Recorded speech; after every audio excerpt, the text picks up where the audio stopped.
Hey guys, today I'm going to show you how to use multiband compression to modify the highs, mids, and lows of your audio track.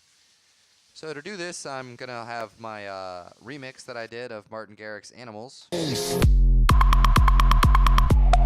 Shit's hot, right? So if you go to your audio effects, Multiband Dynamics, you take the multiband compression. That's my favorite. You could mess with whichever ones you want.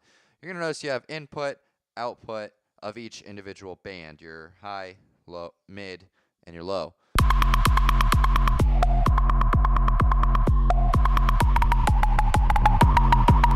Modifying the individual parameters will increase or decrease the amount of high, mid, or low frequency the compressor lets out of the track.